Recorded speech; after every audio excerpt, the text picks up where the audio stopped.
Hey, John. What's that, Alex? You know what I hate? What's that? I don't know. I fucking love the Royal Tenenbaums, which is Yes. what we're talking about. Oh, all right. I enamored. I went back. I was thinking, this is dangerous for me because I think of this as like my favorite movie. Yeah. I haven't seen it in a bit. I'm like, all right, let's put the bacon to the pan or some kind of phrase. Let's find out how I feel about it. And I was as charmed as the first time I saw it. Yeah, because that's a terrible feeling. Like going back, and not just like, oh well, I was a kid. Transformers the movie doesn't hold up as much as I thought it used to, but to like something that you're like, I was in my 20s and this was great, and you go back like, oh, what was wrong with me?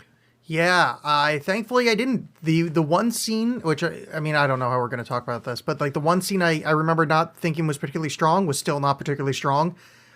That's it. The rest of this movie is fucking charming. In fact, I think I liked it more this time. There were so many like little bits of comedy that I don't think I got last few watches, and boy, what a delight. I liked That's it. this week's show. That's it. Yeah. All right. Well, I liked it differently. I guess like I'm a different person than I was when I first saw it and was enamored with it, and things I liked about it I don't like about it as much now, or more specifically, the way I view it has changed because, to be fair, the way this movie changed a lot of things. This movie stylistically was so influential on a lot of other movies and a lot of other culture that I wasn't sure if I was still going to like it, because the Wes Anderson style is so played out in terms of so many like starting filmmakers and commercial things, music videos and all that aped that style. Much the same way that when Quentin Tarantino like started getting big, there were all those like really crummy gangster movies that came out like that. That there was so much of this sort of heartless style parodies that came out that I wasn't sure if I was still going to like this.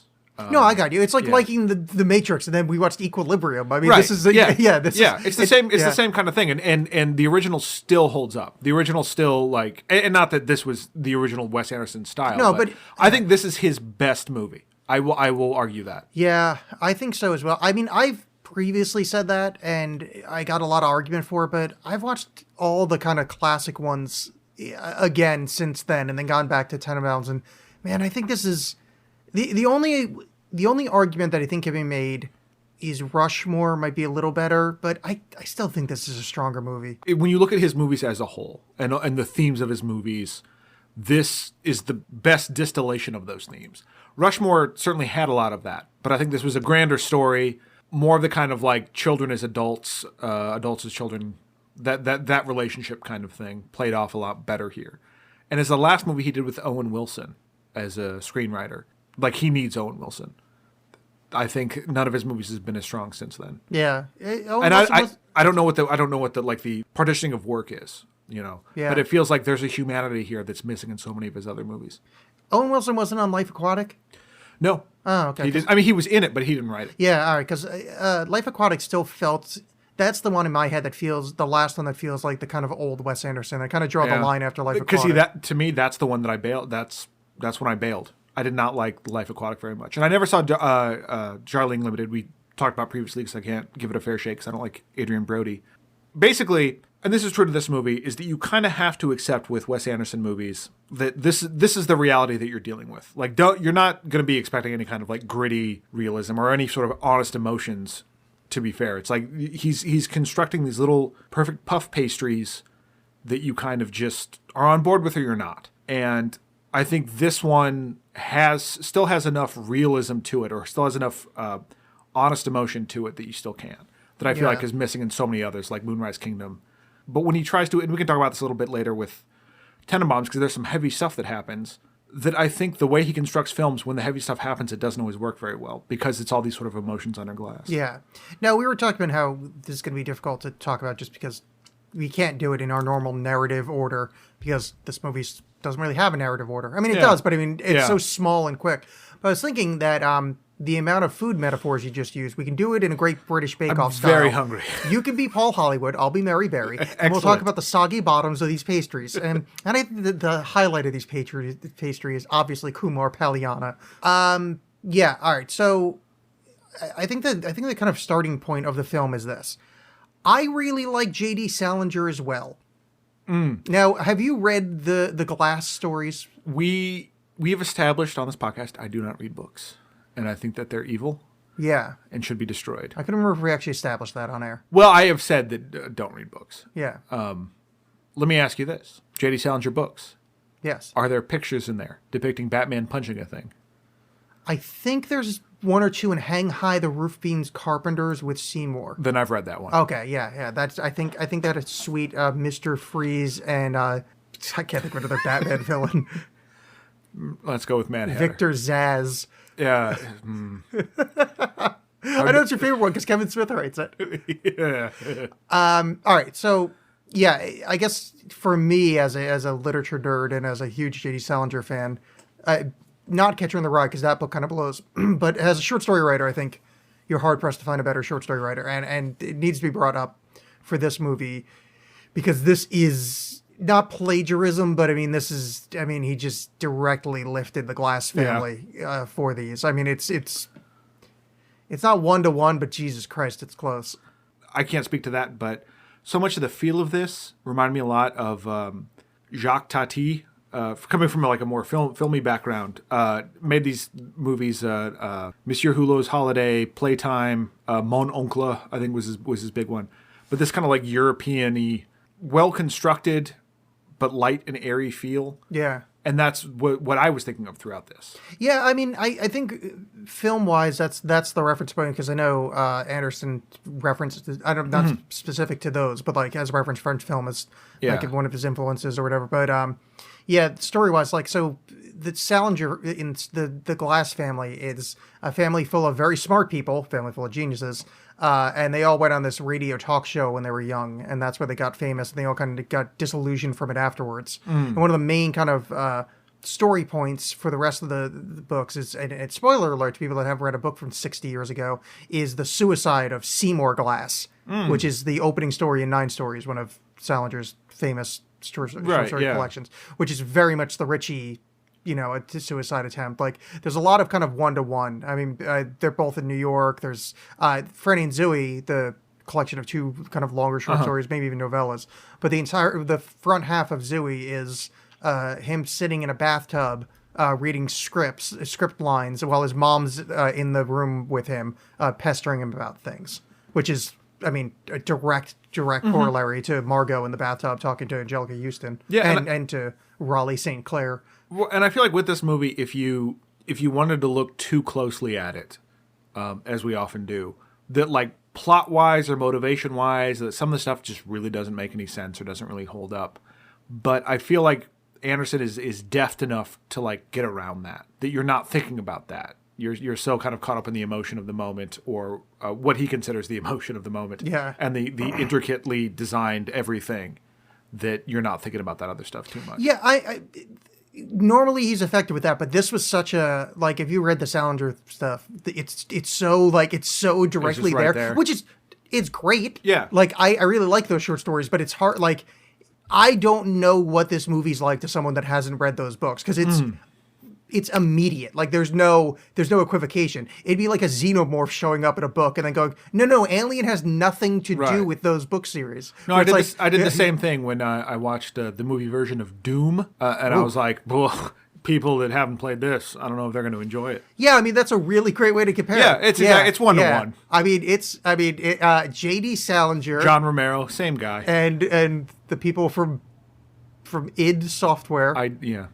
Is it id or ID? I don't know. I'm gonna say ID. I just remember seeing it on the used shelf in the local stationery store on floppy disk, like back in 96 or whatever that was. Stationery store. Yeah, for some reason the stationery store had this little spinning kind of display case of crappy out of date software. Wow. And Doom was on there. Wow, nice. Yeah, well, I grew up in a very rich neighborhood. Yes. All right, so now that we got that millstone off our back, okay, I guess I don't want to start it off this way, but the one, if I have to pick out some flaws from the film, this is one. And I don't want to, I know it's going to sound like a little bit of a repeat of previous films, but Margot putting her hand on that stump, that's not the finger that would have gotten chopped off. I know this is a little bit of a scoop situation, but... Oh, Scoop Feed 2.0. Yeah, see, that's not the finger. There's no way that Future Man would have chopped off that finger. All right. Good. That good is pull. Future Man, right? That is, I believe, that is totally Future Man. Yeah. I'm gonna pull back from that Yeah, a little bit. I had that note. I was laughing to myself when I wrote it down. Well, and I'm gonna preface this, like, we've already established we both like this movie. So with that in mind, there are still I think things you can critically say about this movie. For example, the relationships between the characters are largely told to you rather than demonstrated. The narration by Alec Baldwin gives you this backstory about everybody that you're just told. You don't see this stuff. Like, a little bit, you see this, like, like the after effects of what you're seeing, like where the resentment between Chaz and Richie is there. But they don't... It's not as effective if you weren't just told it initially. You know what I mean? Like, I feel like a lot of the emotion... I think Ebert, when Roger Ebert, when reviewing one of the Coen Brothers movies, I think it was maybe Miller's Crossing, talked how he didn't like the Coen Brothers' emotion under glass, and I feel like that's what happens a lot here. Is everyone is very closed off, and so you don't get a whole lot of emotion from people, and what you do seems kind of fake until the end, which we can get to that later. But that was something I kind of struggled with this time, is that everyone has this kind of flat effect in dealing with everything. See, I like that, and I very much because the characters we're introduced to. This story couldn't be told if you didn't have that backstory narrated to you. No, I 100% agree. The characters where they are would be emotionless to each other. This is a family that has lost its familial bonds. You know, the only emotions you're going to get is it's seething resentment. You know, right? Maybe it's a lot of this movie very much speaks to my kind of life experience. Because I grew up family of geniuses in New York, but having a kind of family that doesn't work so well with one another. But it's also interesting because, like, so you're set up with this family of geniuses that eventually, like, fail, I guess. Royal has very little to do with their failure. He bails after Richie loses his mind on the tennis court. Chaz is not a failure. Chaz is fine. He's just sad because his wife died and doesn't know how to handle that. But he's still, like, supremely successful. He's still a financial genius. Yeah. So some of that is like this kind of like overall feeling of that, like the failure and stuff isn't really, if you like I was saying before, if you think about it too much, it doesn't really work out. But if you are just like on board with it, because obviously Chaz is not a perfect person, he's got all kinds of problems, but it's not like everyone is completely destitute, or not destitute, but like it like has hit bottom or something like that. It's just these sort of like, and this isn't, I don't want this to sound like a criticism. This is actually something I like. Because it speaks to something at the end that I like as well. It's not a failure of like, well, I wrote this play. I used to be a playwright. Now I'm just like addicted to opium. And it's just like these sad little failures that you have in life, or that you're stuck at a certain point. And I did like that a lot. But at the same time, there were certain things like, I don't know, Richie, both Richie and Margot I didn't like as much this time around. I liked Margot a lot more this time around. She never spoke to me at all, like in previous watching. This time I actually think I finally understood the character a little bit. So I think, I don't know, like Richie's like, well, I feel sad, so I'm on a cruise for years. Was a little bit like, oh, that doesn't seem like a real problem, but okay. But Margot to me this time, Margot feels like the arty girl version of a neckbeard wearing a trench coat and holding a katana. Like, it felt like this, she's got this mysterious past, and no one knows her, but she's sad, but everyone wants to love her. You know what I mean? Like, it's just, there's not that anyone has a real character there, but there's not much to Margot. There's a lot of stuff projected onto Margot, and I was left a little wanting by that. But also, my dislike for Gwyneth Paltrow has grown exponentially over the years. Yeah, that's part of it. I can see that, because I had that thought a few times. I was like, thankfully, I have that ability to kind of turn off the actor and just think of her as a character. But I think what you miss there is that is her character. She's not a genius. Is I think the point is she writes shitty plays. Like if you look at the titles of these, they're terrible. Yeah. Like Royal's right, because Royal's the truth teller in all situations, even though he's the biggest liar. But even watching her dumb animal plays, like I don't know, it's a bunch of animals talking to each other. Yeah, it doesn't seem real to me. Like because then her later stuff is like. This obvious sexual one with a lady's pubis in the poster, and there's another one. Like she's kind of shit, and she is. That's all she is. She's a hot lady that people put what other things onto it. And that's what Angelica Houston, a different person, put onto her Family of Geniuses was she posted the term genius on her instead of her actually being one. Mm-hmm. Which I think that's totally fair. And it's something I never really thought about. But I do think that's interesting that she is, all you know about her and Richie's relationship is from Richie's point of view of it. Yeah. Is that him putting this stuff on her. And how do I want to word this? Like I'm not sure if it's shitty or not, basically. If it is like this, a shitty representation of women, or if it's just like this, that's the point, like you were saying. I think, now that I said that, I actually think I think that's my fault. Because now I think about it, the whole thing with her smoking a bunch of cigarettes, I think that she's actually supposed to be mysterious. I think. Well, but I don't think you're wrong, because the movie, 100% wrong, because at the end, she makes this new play. She finally broke through her writer's block. She wrote this new play that's clearly her life, and it opened to mixed reviews. Yeah. Yeah, maybe, I don't know. Maybe that's... But no, I do think that's interesting. Well, because it's also that they're a family of geniuses. Like, he plays tennis. Wait, what? Yeah. You know what I mean? Like, I don't know what genius means in this movie. Well, I think that's the idea, is that Angelica Houston very much is not living in denial, but just kind of invented her own reality. Like, where she just goes, yep, they're geniuses. Right. They sure are geniuses. Look at them being geniuses. Because there was one moment she was talking to Royal where she says, well, lately I feel like I failed them. And Royal's like, no, it's my fault, etc. Where you mentioned before, like, it kind of wasn't. He wasn't there for most of it. Yeah. Like, and not to say, like, the single mother is the fault of but, like, yeah, maybe, like, I think maybe because it's so likable and it's kind of free, but, like, it maybe is a little bit on her that she raised this family of... She literally wrote a book called Family of Geniuses. That's a lot of pressure to live up to. Right, and I think that's that's part of the point of the movie is that, like, they're thrust in this adult world that no longer can... Their precociousness doesn't matter anymore. Yeah. And having to deal with some of that. At the same time, that's not entirely the point because, like I said, Chaz is still doing fine. He's like, he invented these Dalmatian mice, which whatever, those are around as metaphors, but so she wrote some plays. It seems to be doing all right, but just has writer's block. Richie is just in love with Margot, and that didn't go well.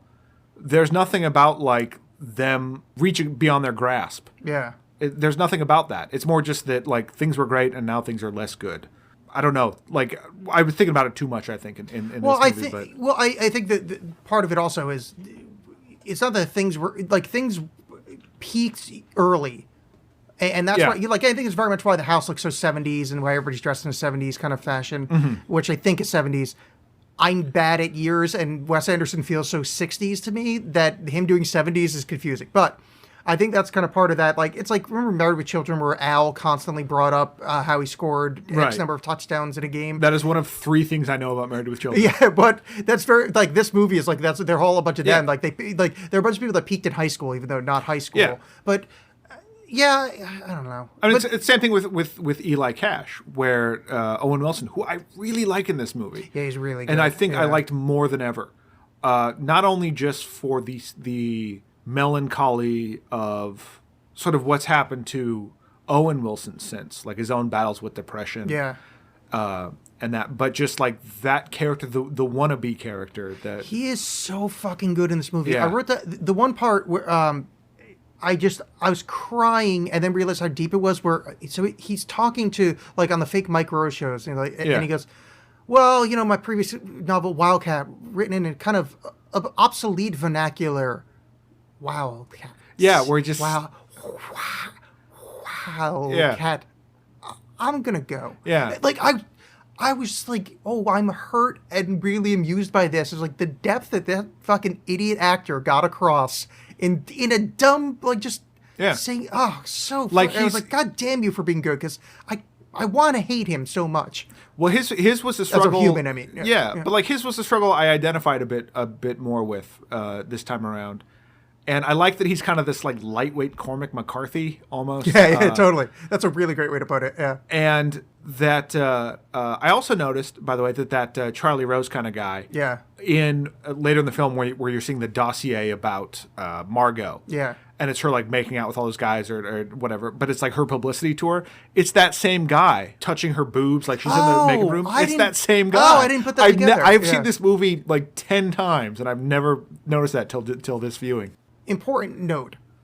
I think this is the best movie in the history of film for opening credits. Alec Baldwin narration and then the kind of Muzak Hey Jude, where they do the whole background. That's fucking brilliant.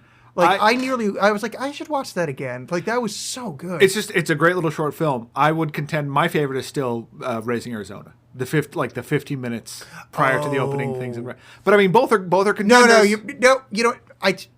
Let me rephrase. In the top two, you're right, because Raising Arizona is fucking brilliant. But Raising Arizona is much more set up to like, okay, last time on, and then going up to where this is more just like, here's the story about these people. It was so good. And it's great. The Alec Baldwin narration is brilliant, but like that, and then that part with Royal shitting on Margot's play, and then the reveal that it's her birthday is so fucking funny. I kind of forgot how funny this movie is as well. Like, well, that's a huge thing for me, and I think why I like this movie a lot as a Wes Anderson movie is that Royal is the rotten little heart of this movie. Yeah. Is that you have all these this word gets used a lot in Wes Anderson stuff, correctly, but all these like this twee bullshit going on.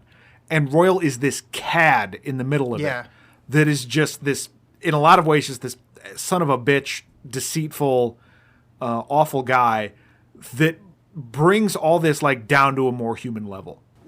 Watching it this time made me realize like he actually is more like, he's like kind of the grifter, but there is a heart of gold there. Like even from his first introduction, like every time he talks, there's a little bit of truth and then mostly lies. And this is the first time I kind of put that together where it's been like, oh yeah, shit. Like even like, because there's that one part where Royal gives the speech after he gets found out that he's faking cancer. And he goes, this has been the best 6 days of my life. And Alec Baldwin goes over like, not until he made that statement did Royal realize it was true. But I realized like everything he said, like from opening scene on, has been chunk of truth with a cut of asshole. And maybe it's just a little bit me feeling for him where it's like, oh yeah, you're afraid to connect to people, so you say jerky statements at the end of truthful ones. I wonder why I'm connecting with that. Which I guess it's what's the other one? I have another quote here. Oh, so he's talking to Eleanor or whatever. What's the wife? Etheline. Yeah. And he goes, oh no, stop that. I'm the one that failed them. Or anyway, it's nobody's fault. Yeah. Perfect. Yeah. Perfect Royal. Like he's just such a well-written and Gene character. Hackman just is so great. Is so great. Like, and he's so like gleeful in it. You see him, it feels like he's having a really good time doing it. But like I don't know, those moments where when he comes to them and is like, I'm dying, and they don't care. They do not care. Chaz the doctor's like, yeah, whatever. And then he gives this plea to them that's like, hey, come, let's go visit my mom's grave like we used to. Like, Chaz, you can come along too. And Margot's like, well, I never got to come along. And he was like, well, she wasn't your real mother, you know. Oh, yeah, I forget what he exactly says, but it's like, that never feels mean. You know what I mean? Like, it's thoughtless. It's because it's true. That's the thing is, all of his asshole things, he's not being hurtful. He's not going into it. He's saying truthful things about a situation that is inherently awkward. And because, so it's like, I think that's how you retain his likability, is that at no point is like, he's not like Loki, where he's going out of his way. Like he is, unless he's a Coyote or Loki or something. Like he is the trickster. He is the one fucking things up. But at no point does he lie. It's like that old, what are those, like, demons or whatever, the ones that can't tell a lie, or genies, whatever the fuck the old school shit is. He's like that, where he tells the truth. It's oh yeah, she's not technically your grandmother, or the other heartless thing, and again, truth is, I forgot we have two bodies in the cemetery. Yeah. Oh, it's like brutal, but yeah, actually, it's 100% true. Yeah. And I picked on that a lot more this time around, is that his whole relationship with Chaz, with Ben Stiller, is a lot of that. Like I think Ben Stiller does a really good job here, because there is that sort of like quiet resentment, because he always got left out for things for some reason. It's never expanded on why, which I like that. You know, he wasn't the firstborn, I guess, but I don't know why I say that, but Royal was also stealing from him, Yeah. which was pretty great. I love that scene where they're Yeah. in the attorney's office, and he goes, also he stole a bunch of bearer bonds from me when I was 14 years old. Yeah. And his Royal's lawyer has a small look at him like, oh, you fucking asshole. Like, Yeah. that's so good. Well, and I think that's something, it's hard to talk about this movie now. I kind of mentioned this already, but it's hard to talk about this movie now with Wes Anderson being like a style, being the word whimsy written on graph paper. There's something about this that like CAD that I think is something that I also kind of liked about Grand Budapest Hotel is that Ray Fiennes' character in that is somewhat like of this rakish kind of thing that things like what's Moonrise Kingdom or the Life Aquatic lacked to a degree. There's too much of Wes Anderson kind of being up his own butt and like just sad, forlorn. What am I trying to say here? Like You'd know if you read more books. I would. Okay, Batman punching. There's no like shaking it up in his other movies, I guess is what I'm saying. Like there's no chaotic figure. There's just these sad people going about their sad lives. Yeah, I mean, I think Life Aquatic still, I think Bill Murray serves that role because he is, just kind of, he's on a vengeance quest. Like, he is, Yeah. I think he's supposed to be a laid back guy in his normal life, but his friend just died. So he's actually on a blood fueled vengeance rage But quest. he's the hero. Well, Like, I'm not saying it's the most effective thing, but I think he served that role, and I think it worked well enough. That's why I just more defending. That's why it feels like old Wes Anderson to me, because it has like that kind of chaotic, wild streak to it. But I don't know. There's something about Royal that just he's one of my favorite characters in more recent cinema. Watching this again, it's really brilliant. Like Hackman's kind of small smile at everything. Like even when he has a really cool emotional moment with Ben Stiller. Which one's Ben Stiller? Chaz, thank you. Where he's in the closet and Ben Stiller's yelling at him. He's like, I think you haven't gotten over your wife's death. Yeah. And it's like a really moment of truth. It's like, that's fucking true. I don't know why he's saying it, which is interesting because I don't think it's like the motivations are, is he using that as a argumentative tactic just to win this argument? Does he mean it? Does he feel bad for this kid? And then just kind of like, oh shit, look at this thing at the corner. Like even like just immediately just a sly grin. It's just well played, Gene Hackman. I don't know if anybody's said he said this before, but pretty good at acting, Gene Hackman. Pretty all right. Yeah. Well, it's that like the end, even at the end when he's talking to Danny Glover and he's like, I've been a real piece of shit and I know I'm not great, but I couldn't live with myself. If you didn't forgive me.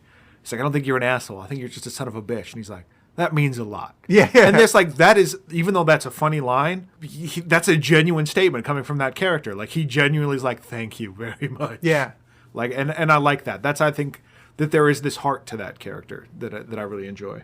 Yeah. And Danny Glover, pretty damn good in this. I don't know. I guess maybe I don't know him as a real actor. I pretty much only know him You're not used to him not being 6 days from retirement. Well, yeah, no, I know him from Lethal Weapon and Gone Fishing with Joe Pesci. Like, Ooh. I don't know him as a good actor, so seeing him in this, it's like, I mean, it's not like he had much to do, but he did it really well. Like his scenes with Ethylene when they're at the dig site in Manhattan, it's so small and good. Like where he falls down that hole, obviously that's not small. That's a big dumb comedic moment. But his recovery and like trying to get his dignity back, it just I don't know. Like he just did that so well. Yeah. Or maybe Wes Anderson did. I don't know. Well, I still don't know what a director does. I was very moved by the moment, the tiny moment where he's putting on his glasses and his tie is still like oh yeah. Like there's these great little moments like that, and I think I've talked about the sort of the artifice of the whole thing.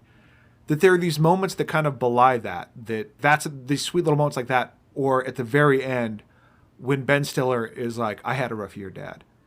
The whole thing just like it's almost like this we talked about before, the Sergio Leone like build up so that the action feels much more powerful. It's like that, like this really honest statement from this character that has kind of not really been involved as emotionally the whole time. Boom. Like, it just, I don't know. Yeah. That brought it all to the forefront. forefront. And then Royal, great response. I know you have, Chaz. Yeah. So good. Like, that's not some try to make you feel better. Not like, and that's such an easy scene to ruin. Because there's other ways that the character of Royal could respond. There's other ways that just the natural human, the natural screenwriter instinct would have respond. But him just saying, "I know you have, Chaz," is Han Solo saying, "I know," to Carrie Fisher. It's because Han Solo talked to Carrie Fisher. I'm good at keeping actors and characters separate, but no, that's I thought that was a really great scene. The only thing that took that away, and I'm going to put the very few critiques I have here, that scene got ruined for me a little bit because Chaz and Eli had a very similar scene about 2 scenes back. Yeah, where Eli goes, "I need help," and Chaz responds with, "So do I." So yeah, it took a little bit of the him and Royal having that moment, because I mean that was like an hour ago in screen time. Not even that, probably like 15 minutes ago in screen time. I know they needed a spot there, but I think editing wise, I think you have to cut that Chaz Eli moment, because I immediately thought of it when. I understand your point. I like both those because Eli wants to be a Tenenbaum, and he kind of is. Like that was this confirmation of that. Yeah. But then you also have this where Chaz and Royal are basically connecting, like after all that. Yeah. But I completely understand what you're saying. Or maybe just have somebody else have the Eli revelation. Yeah, like it's just because they were so close to each other in the film. It was hard for me to kind of not think of that. Yeah. It's, maybe there's the Salinger thing where it's, maybe it's just because I'm the hyper awareness that I'm just like, oh, maybe other people have already forgotten that scene, even though it was 5 seconds ago. Yeah. But, very small thing. But on the since I'm on the criticism note, let me get the other thing I'm actually critical about this film for. I think there's nothing wrong with the film other than one spot. And what I mean, I don't think there's a bad bit of acting. The whole thing is pretty goddamn near perfect as far as I'm concerned as for a movie. Like I think it's wonderful. Except I really dislike the part where they go into Margot's backstory. Especially so the way they come out of it, where they cut the Ramones song really jarringly to have them reacting to the backstory, and Bill Murray goes, "She smokes." Yeah.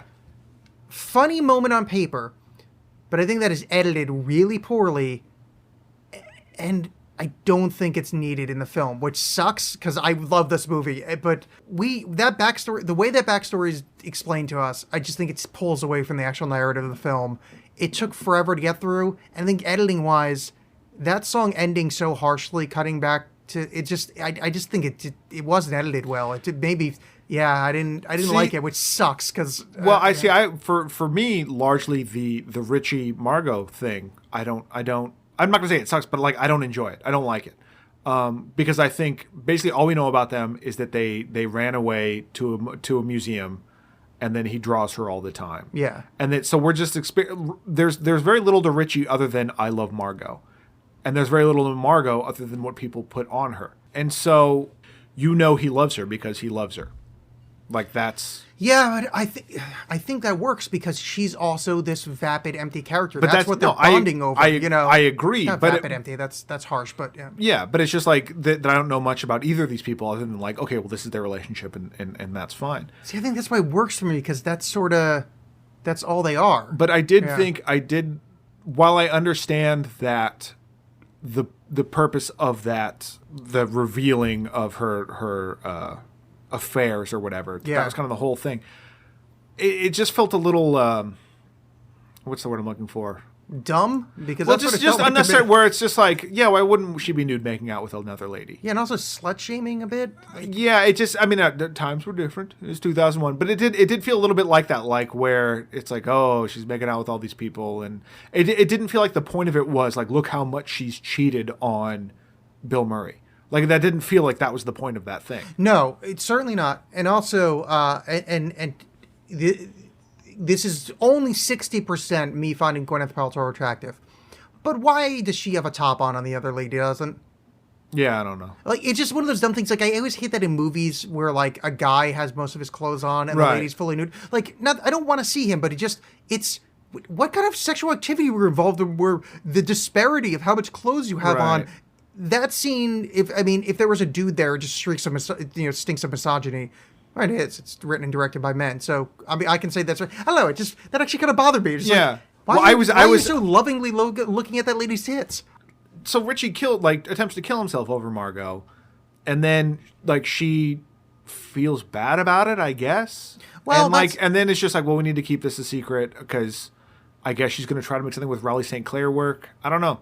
Like that whole thing, didn't hit with me the way it used to. Oh, I thought the keep it secret was supposed to be because he's banging his sister. I think it's because they're they're brother and sister. And no, and that's fair. I'm just saying that emotionally, I wasn't like, yes, I'm on board with this as much as I used to. I think not what you're missing, but I think what you're not focused on enough is that it's not like he didn't see her and Raleigh together and get sad and go on a boat trip. He had a complete and utter mental breakdown. He didn't get sad. He had a severe psychological break that sent him onto a ship. Like he was on the U.S. Open or whatever it was with one sock, weeping openly. Like, I get that. I'm just saying her reaction to that and her apparent character growth through that didn't seem like that was there. See, here's the thing: is I think maybe my read is either way too good or too apologist for Anderson, but I didn't think she had a character arc, and I didn't think that was her point. That's basically what I'm saying. Like that.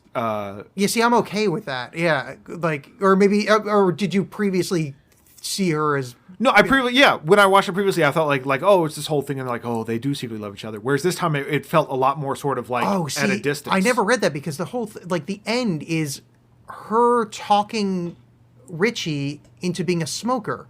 She's just dragging him into a vapid world that she's lived in forever. Yeah. Like, yeah, okay, yeah, I could see it going the other. Yeah, I think I'm right, but I could see the other side. Yeah, and why that would, it's just... No, why if you read it that way first, that's like, yeah, gotcha. Mm-hmm. I understand what you're saying, past Sean. Yes.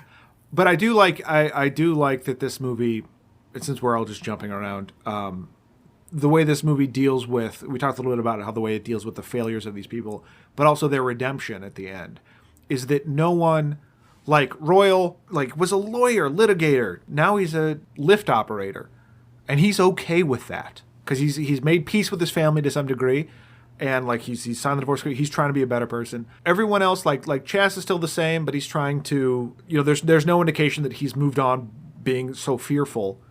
Other than that, he wears a black Adidas tracksuit instead of a red one. He's at least admitted that there's a problem. Tennis guy, the bomber, he's just teaching it the why. It's not like he's on track to become a champion again. Margot does a play. Yeah, it's okay. That these people are just finding kind of peace with themselves, but aren't nothing's going to be what it was.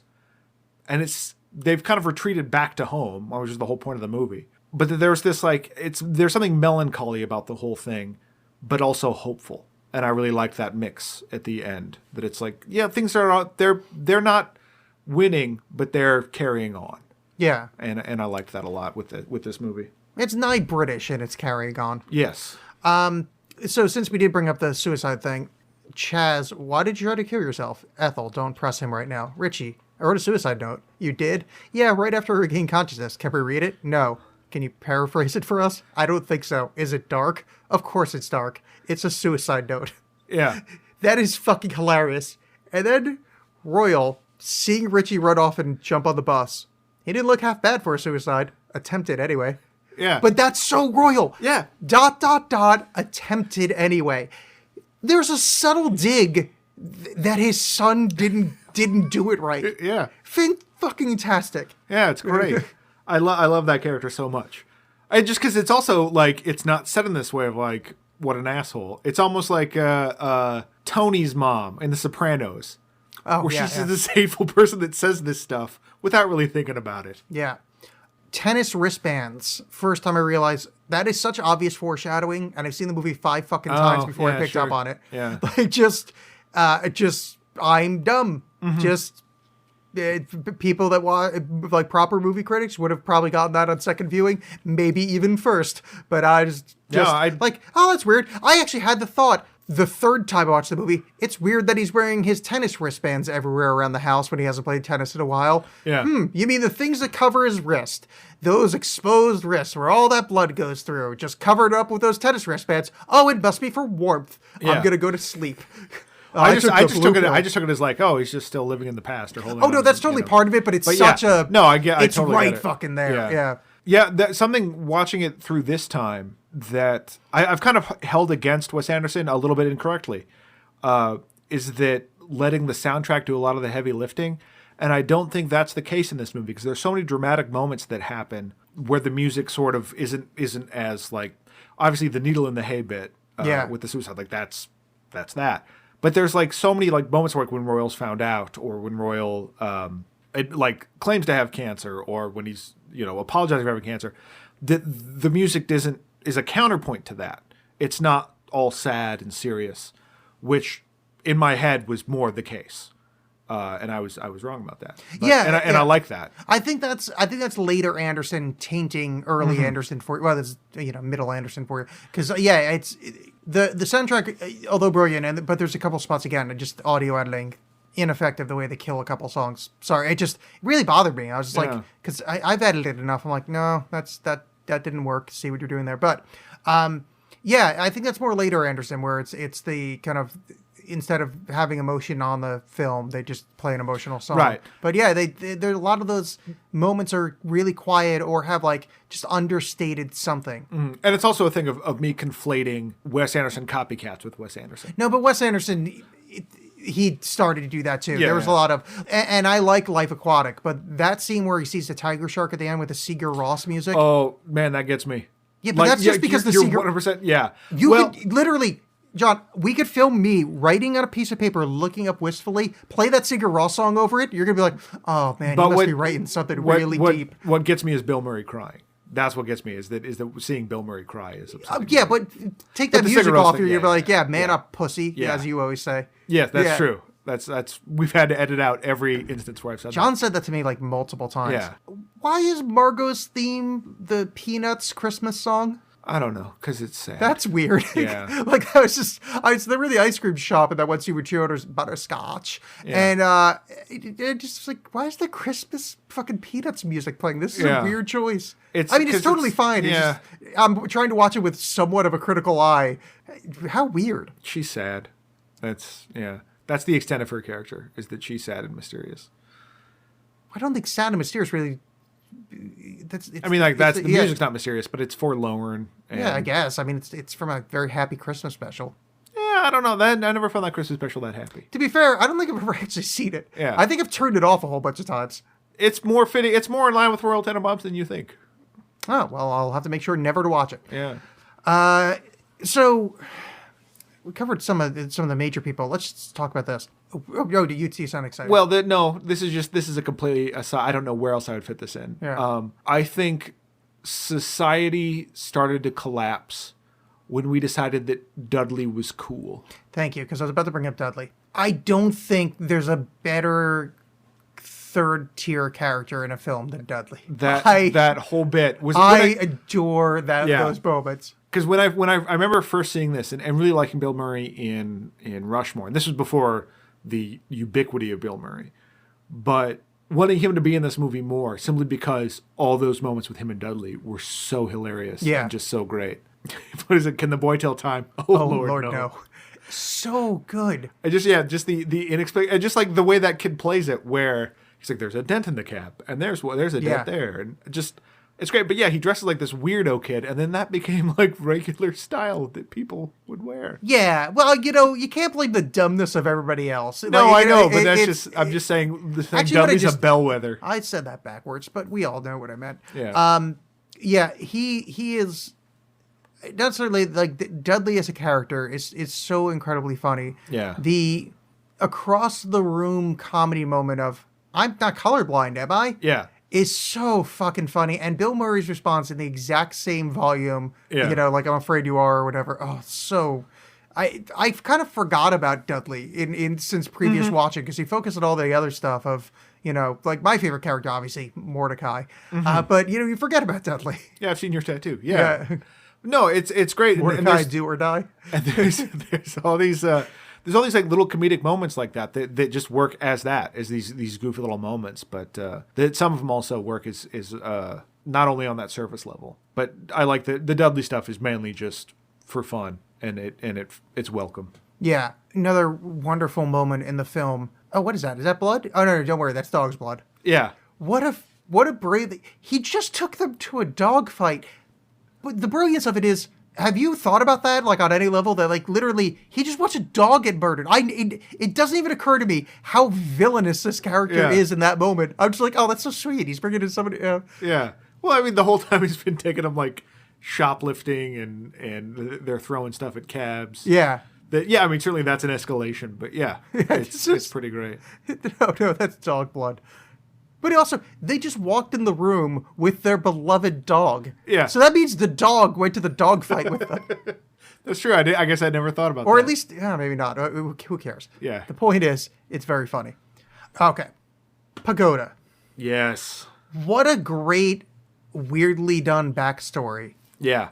I'm going to let you get into that in 1 second. But here's something I realized. The scene that they're in the park, and I don't know why they did this. They're in Battery Park in New York. Uh-huh. And they do a shot where Pagoda's blocking the Statue of Liberty. Like, he's standing directly where the Statue of Liberty should be.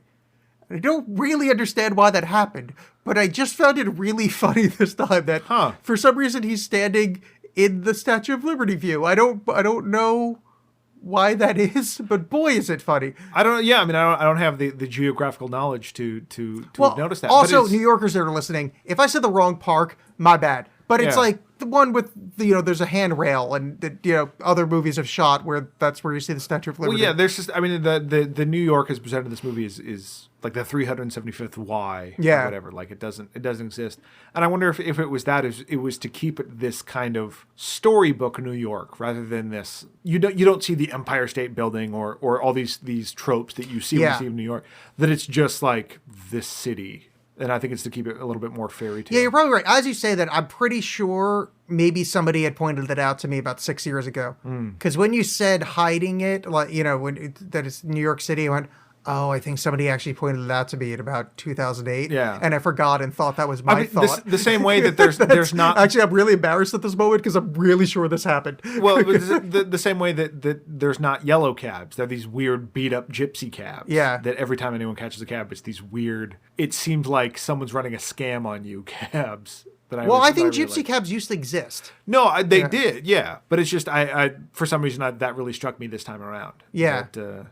No, super, and it's always like just the beat up, like really old, like horrible cab. But I think that was just kind of the living in the past kind of concept. Right, but that's kind of the thing, like this sort of, this idealized, to use, probably not the correct word, but this sort of, this fantasized New York that these things are, that it's not really based in reality exactly. Yeah. All right, so back to Pagoda. 1, his name is Pagoda, which is funny. Yeah. 2, that scene where he pulls out the tiny, tiny pocket knife, opens up the little blade, and stabs Royal with it is so fucking funny. And I don't know if it's just the actor trying to protect the other actor, Gene Hackman, but when Gene Hackman falls with the luggage, Pagoda makes sure that he doesn't fall too hard and grabs his back. Well, there's this weird moment of that's so cute. Well, but it's also that's true to the character because that's the backstory is that they stabbed him and then he drug him to the hospital. So it is this the Pagoda strikes out of vengeance, but he's harsh on it. He feels bad. Yeah, that's so funny. That scene with Ari and Uzi, and it's. He stabbed me. I got stabbed in Calcutta. Who stabbed you? He did. Yeah. He was an assassin for hire. But also, why did Royal have a bounty on his head? Yeah, I don't know. So I love the backstory of just everybody in this movie has a great untold backstory, except for Margot. But the and just like his reoccurring joke of him being like, there he is, or there he goes, when he sees Eli run across the lawn. Oh yeah. And I guess that guy is the father of a friend of theirs. The guy that has a bit part as a Royal's doctor at the beginning of the movie, and he's in Bottle Rocket, and I think he's a teacher in Rushmore, but that's his dad is Pagoda, or Applejack as in Bottle Rocket. But yeah, he's a character for being a non-actor. He's one of the best non-actor actors. Yeah, that's crazy. So John. Yes. What the fuck were those paintings in Eli's house? The best things ever. What the fuck was it? It was weird masked shamans on motorcycles chasing some guy. That has been one of my favorite scenes for a long time. Not even like, I don't care what they're Wait, talking about. which one? The one with Rock the Casbah, where he's hanging out with weird Egyptian guys doing coke? No, 'Cause just that's funny. Well, yeah, no, just the initial one where like they're talking and those paintings get funnier and funnier. Yeah. Each cut, they just keep getting funnier. And then I didn't really, I think I noticed it before, but I just didn't really remember it. When he walks off, Eli gets up and like walks off to get water or something like that. And there's the huge stack of porn tapes. Yeah, I was going to ask you about that. What the? That it's just like this, like, what is going on with this guy? Yeah. And I think that's why I like, one of the reasons I like Eli so much is that he's this like troubled, weird guy. And it just sort of like glances at that. Like it's. You know what I realized this time? I'm glad this came up, because I would have kicked myself for not bringing it up. You know what I realized this time is in the implied backstory of the thing, Margot ruined Eli. When they flash back during the detective part where the private eye tells her about this, Eli is impeccably dressed like he's an assistant professor at a local university, making out with Margot. So the implication is that's the thing that sends him spiraling into this complete mess up. I mean, certainly you can see how she affected Bill Murray's character, Raleigh, and then so that's interesting. I never really thought about that, but certainly because they make a point. He's really well dressed, looking normal, really nice haircut, super straight, like he looks like an assistant professor. Yeah, and then we know him now, and that wasn't that many years before. So I think Wes Anderson is saying, "Oh, look, that's the inciting incident in his story right, that we didn't tell." That Margot leaves this swath of destruction behind her. So I mean, that's the Tenenbaums, I think. What else did we missed? No, I mean, that's it. It's a nice palate cleanser after Batman versus Superman. Yeah. God, I still can't get out of those fucking scoop feet. Yeah. He wasn't disabled enough. That was your takeaway. Exactly. So, John, now that we've covered the Royal Tenenbaums, I think we should do its, what would you say, like kind of intellectual, emotional sequel. Yeah, absolutely. And that would be? Richard Kelly's Southland Tales. That's right, Southland Tales, which, of course, Southland Tales is a movie that I've had a really nuanced relationship ever since about 6 minutes ago when I realized it was on the list of movies we may do. Yep. And I don't know anything about it. Yep. It's a bizarre movie with The Rock and Justin Timberlake, and it was a follow-up to, the director's follow-up to Donnie Darko. All right. Which is another movie I don't like, so... Well, this should be interesting. Here's what it says on the Google description here. With the United States under the threat of nuclear attack, timely, the lives of several people converge in a dystopian Los Angeles. Movie star boxer Santaros, Dwayne Johnson, plans his next film with the help of ambitious porn actress Krista Now, Sarah Michelle Gellar, and troubled policeman Roland Taverner, Sean William Scott. Oh boy, this sounds terrible. Yeah, it's gonna Meanwhile, be good. Marxist revolutionaries, greedy corporations, and secretive government agencies pursue their separate agendas among a paranoid populace. Yeah. Yeah, it's the box office was $374,000. Yep. Off a $15 million budget. Woo! Wow. It's gonna be good. Well, the main reason I want to watch this is Dwayne "The Rock" Johnson is in it, and I don't think we've definitely never done a movie with The Rock in it, but we mentioned Doom earlier tonight. We did. And that's us planning. And I feel like I may have mentioned San Andreas before. But that might have just been in my sleep. Yeah, you are pretty obsessed with Dwayne "The Rock" Johnson. Yes. All right. Well, that's it. Next episode, Southland Tales. Yeah. Watch it. Thanks a lot. If you have a moment, rate, review, do those things on the places where you get podcasts. And actually do it, because you haven't yet. Bye. Bye.